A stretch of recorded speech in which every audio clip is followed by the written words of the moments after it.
So today what we're doing, it's a little bit different to normal, because normally I can see you face to face, and at the moment all I can see is the slides, but we will work and improvise as we have been doing these last few months. So the point that we're trying to get across today is, although we have sort of many different gadgets and we've employed the team rooms, we've tried polls, we've put fantastic video clips and everything onto our slides, after a while the students, I found, as we all do, it becomes the same, and then we have to try and develop something more exciting, and over time it becomes a bit monotonous. And I just want to bring us back to the basics, really, of your voice and how your voice can actually really enhance a session with the students, whether it's a seminar or a recorded lecture. So I wanted to sort of bring us back to that, really, and relate to storytelling and then relate to theory. So I am going to whiz through the first part of the slides because I want to get to the latter part where we get more involvement and a bit more fun. So I hope that you're going to enjoy this session with me.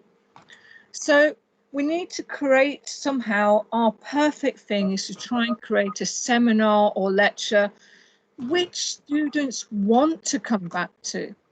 But not only that students want to come back to, you want to teach. Because very often we do the same old, same old, same old, same old. Forget that. You need to be teaching with a smile on your face and enthusiasm. And how are we going to get that enthusiasm going? Well, there's a few things we can do slightly differently to try and make it an enjoyable experience for you to teach. And that comes across then to the students and they start to engage more. So it's about perception. So we're trying to engage students with a number of simple methods, because we don't want, we've all had this, where students virtually fall asleep. I mean, I work in accounting and finance. Imagine all the theory that I have to do. And you can imagine, you know, trying to engage students when you've got the colossal part of the professional syllabus to actually deliver. And you've got to make it interesting for these students so they actually gain the main points. So this is where I'm sort of coming from, really. So when I looked at some of the literature when I first did my PG Cert, I wanted to sort of really get involved and try and work out how to get students wanting to come back to my lecture. And Rayson Brown's favourite quote, "Wanting to learn is a powerful motivation than actually the need to learn." So they go to the lectures because they need to go.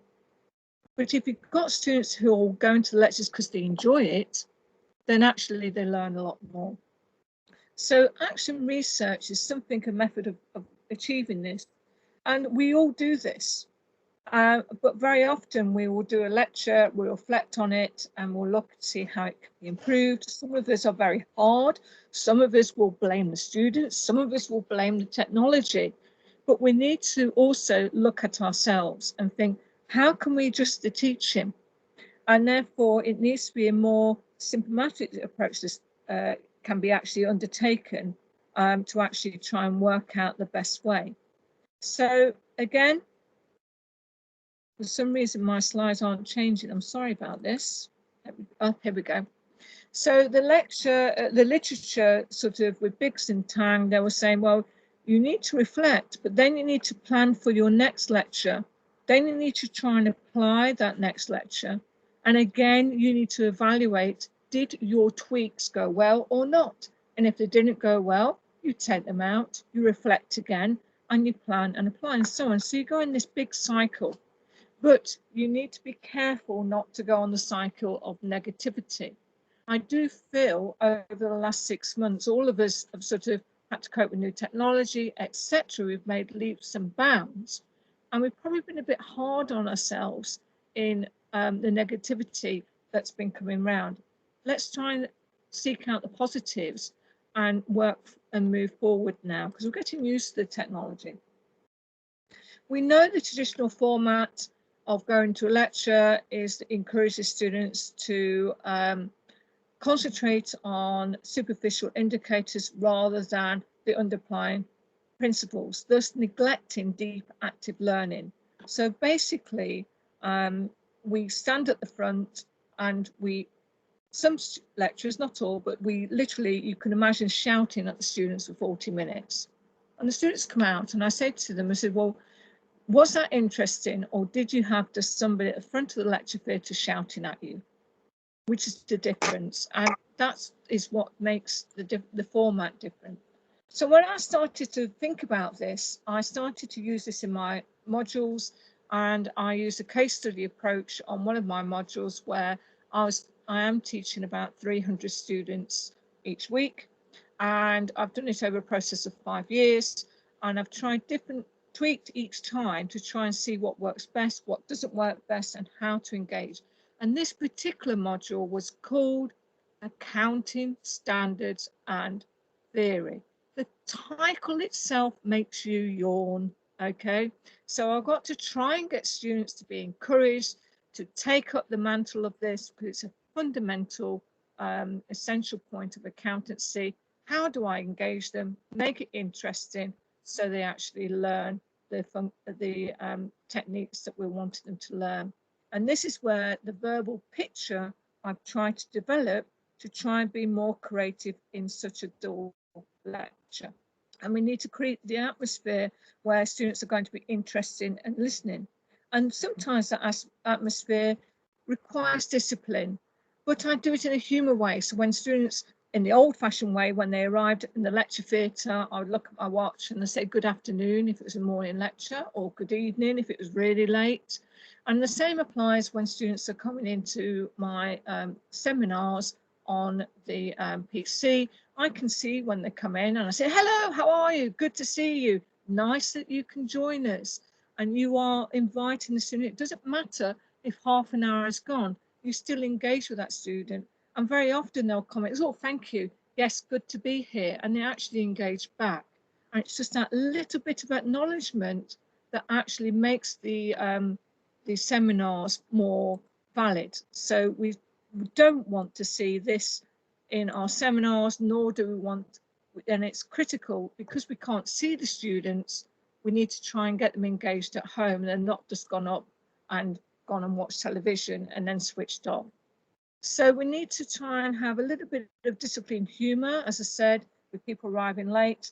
You don't tell them off, you just say, welcome, good to see you, good afternoon, or good evening, or, you create a little bit of rapport through them as you come. Or it's good, but the thing is to try and make them feel welcome when they do eventually come in, because you don't know what aspect and what situation has been for that student to actually get to your lecture, or to actually log on in the morning. They may have had to deal with some difficult children trying to do their home study, and they're trying to log on. So actually they logged on 10 minutes late, but they've managed to log on, and we should be grateful for that.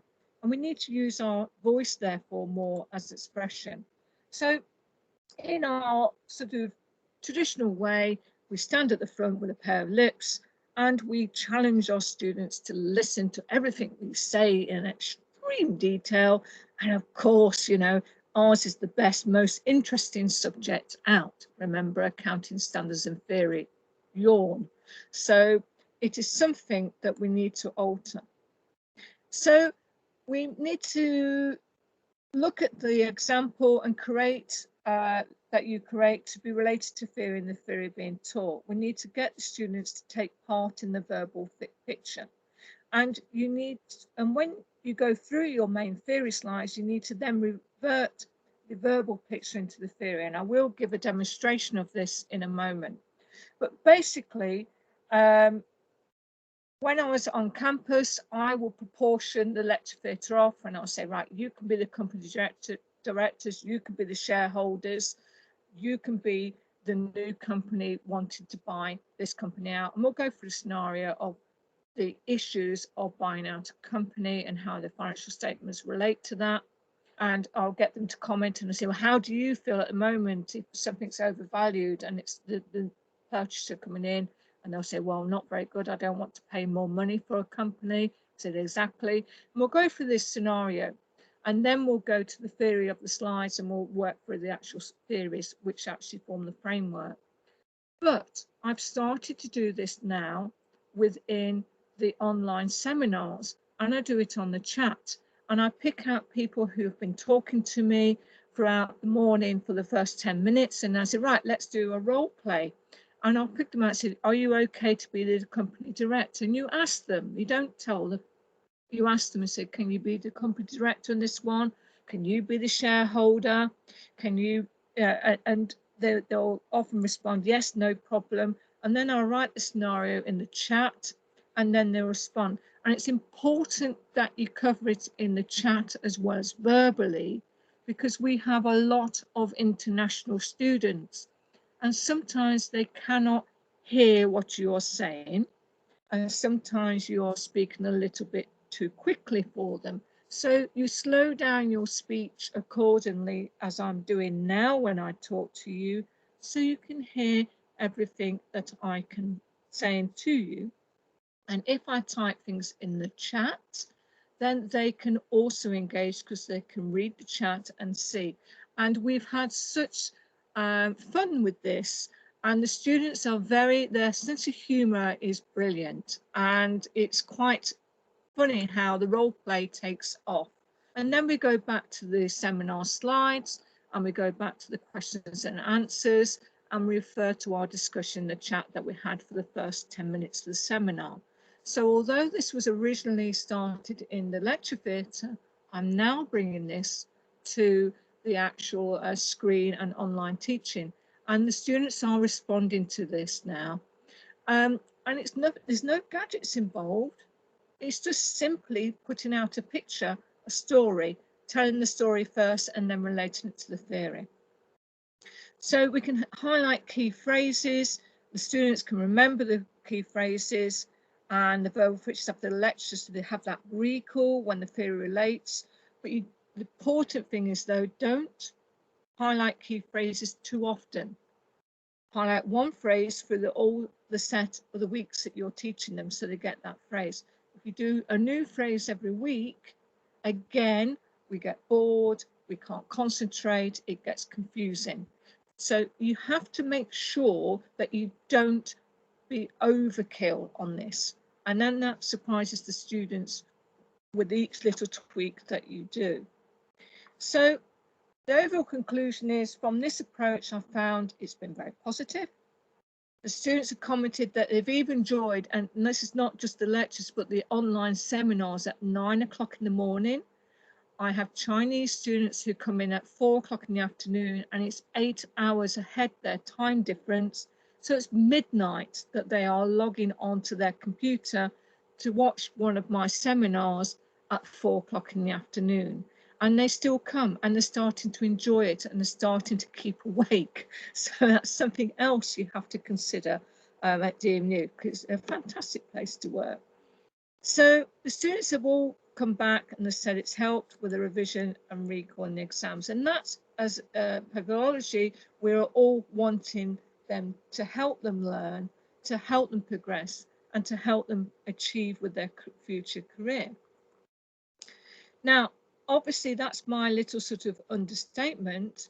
Now we're going to actually look at the workshop bit now. Now, I did say in my little forum that you need to take part in this. So I'm wondering, Gary, how can we do this? How can we ask people whether they'll mind reading this little summary out? Is there anybody there who would like to read this out for me? Out in front of everybody? Well, you can do it in front of everybody if you wish, yes. Okay, do you want me to do it for everybody then? You can do it if there's somebody else who would like to have a good go at this. It's a little bit of fun. It's to get you working with your voice and build that little bit of confidence. So, Gary, go on, then you have the first go. Fee, fi, fo, fum, I smell the blood of an Englishman. Be he alive or be he dead, I will grind his bones for my bread. Excellent, Gary. Can anybody else do it with a little bit more gusto out there? Is anybody else willing to give it a try? Unfortunately, I can't see the hands or anything, Gary, so you have to direct me a little bit. Is there anybody else willing to give it a try? Not as yet, no. No, but oh, they're all being very shy. Would you like me to try it? Yes, you have a go, Rich. I'll see if you can do it with more enthusiasm Okay. than I did.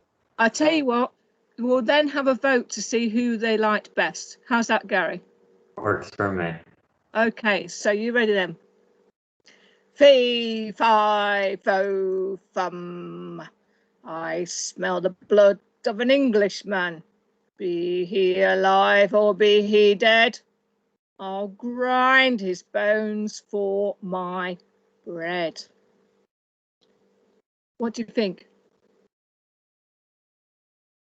Gary, are you So still there? I personally thought yours was better, Rachel, but I'm Well, not sure about the others, whether there's a couple of what do people they typing in say? chat. Okay. And the reason why I do this, my surname is English, okay? And I have my son who's, when he was little, was tucked up in bed, and I used to come and do this as a bit of fun. So it's a little bit of fun, but it's how you express it, isn't it, Gary, to get that sort of expression going forward. They're voting for you, Rachel. Natasha says it's spooky, and Cinder votes for you.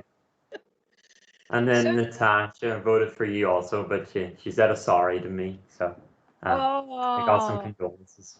but you're a gentleman, Gary. You know you don't want to be that harsh, do you? You know, you're not that violent. But can you see though, what I'm demonstrating there is to try and see how your voice expression can make quite a big impact when you are talking, when you want to get a message across. Do you see what I'm trying to do? Now, what I've got now is I've got another little one.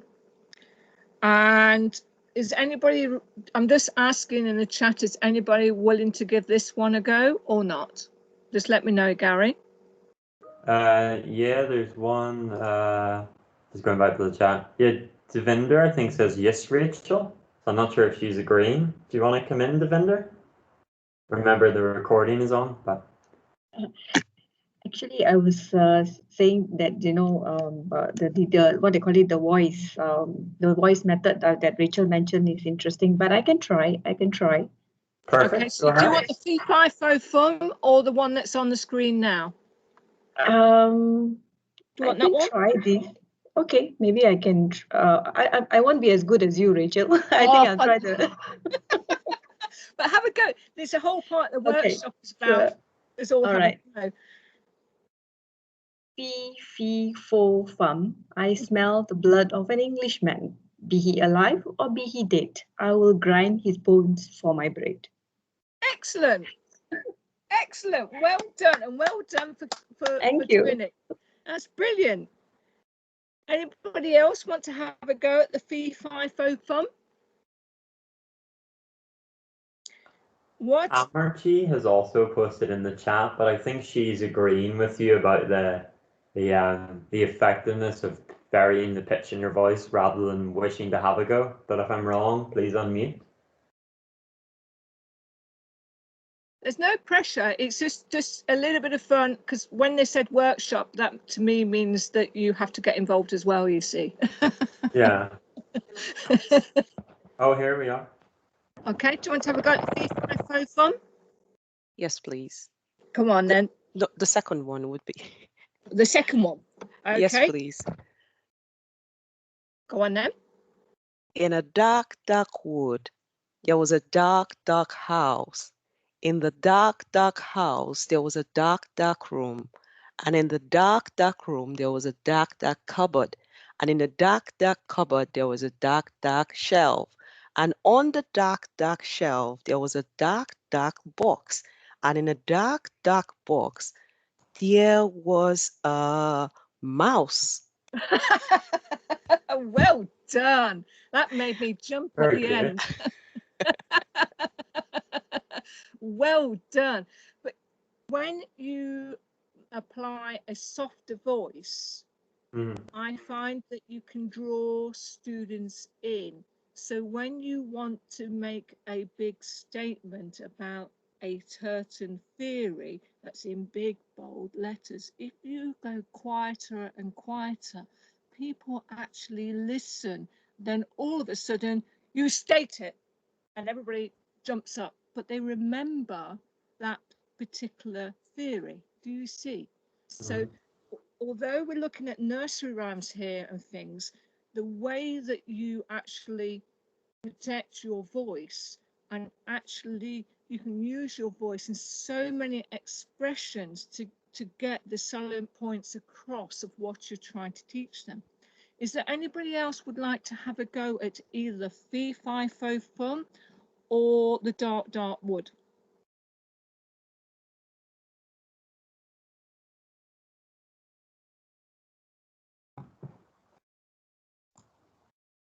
Is there anybody there, Gary? No, no one is coming forth as yet, unfortunately. Okay, but the Fee Fi Fo Fum is a very strong, it's a very powerful sort of expression, and it gets your sort of depth of you know, forceful expression. And the reason why I did the Dark Dark Wood is because it can be a lot softer. So if I just give it a go, so in a dark dark wood there was a dark dark house, and in the dark dark house there was a dark dark room, and in the dark dark room there was a dark dark cupboard, and in the dark dark cupboard there was a dark dark shelf, and on the dark dark shelf there was a dark dark box, and in the dark dark box there was a mouse. Did that make you jump? Very good, Rachel. It's to try and get you to re-engage with storytelling. It's to try and get you to realize that we enjoy telling stories. We enjoy reading to our children. And the children, and as adults, I enjoy listening to storytelling with good expression, and I will listen to stories, you know, quite happily if we got the expression, and it's how you actually present it. So although we're going from the overall sort of gadgetry things of online teaching, don't forget your voice is a very powerful tool indeed, and you can actually relate this more. Am I okay just to continue? Has anybody got any more comments on this part, Gary? No, I think we're good. They're just saying you nailed it. So I think you're good to proceed, Rachel. Okay. Well, let me just sort of give you an example of what I do. Do not worry. It's not, I hope it's not going to be too boring for you. This is part of the theory that we all have to do different parts of our theory when we're looking at our different, when we're teaching our different subjects. So this is a little bit of what I do, and then you can apply it to your own theories, whichever discipline that you teach in, and apply it back. So let's say this theory, the theory that I'm trying to get across to students is, if a project provides possible economic benefit for a business, then you can capitalise the costs in the statement of financial position. I read that to the students and I say, right, let's stop there. That's a very academic statement. Let's get this into more context. So then I start talking about toothpaste, and this is in one of my lectures. And I say to the students, and we do quite a big role play within the lectures, and I've done this as well within the seminars. So I allocate people who are researchers, and I'll allocate people who are financial accountants, and then I'll allocate people who are the marketeers of the business. And the marketeers have come up and said, we need a new idea. All the toothpaste on the market is generally white, although this one's blue, and it's mint in flavour. We need to have something different. So we're going to ask our research and development department to actually look at developing a new flavour. And they asked the financial director, can we have some funding to do this? So the financial director, who, you know, that's my main, I'm the accountant, so I'll put the student in there, so that's what you do. You give them money to actually do the toothpaste.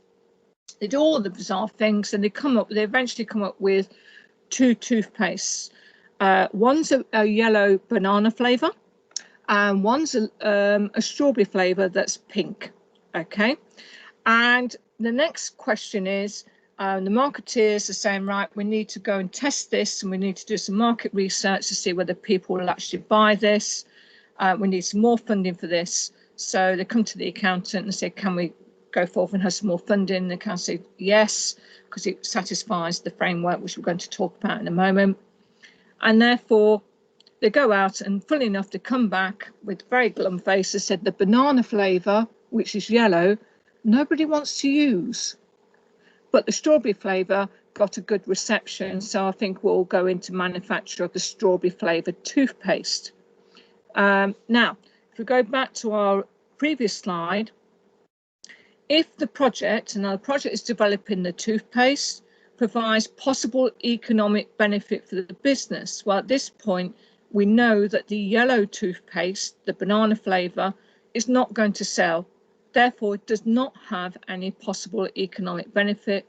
Therefore, all the costs for that particular part of the project, we would actually allocate within our profit and loss statement. It goes into a different place.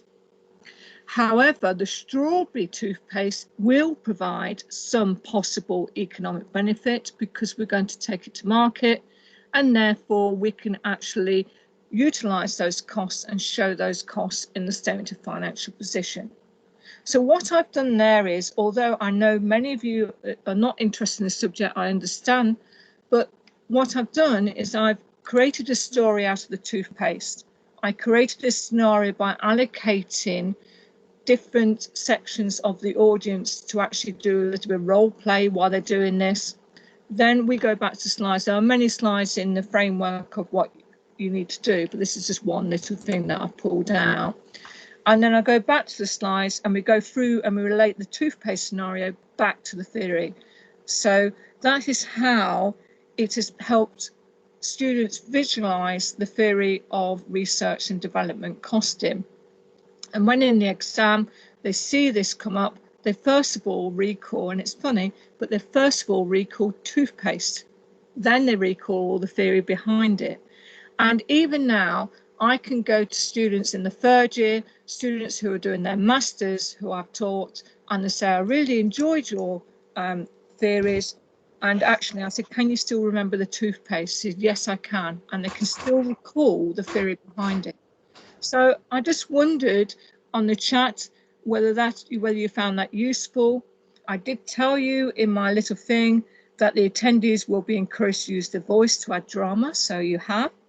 And we've looked at taking part in storytelling exercises, and I hope that gives you a little bit of angle and will give you the confidence to try this out a little bit more.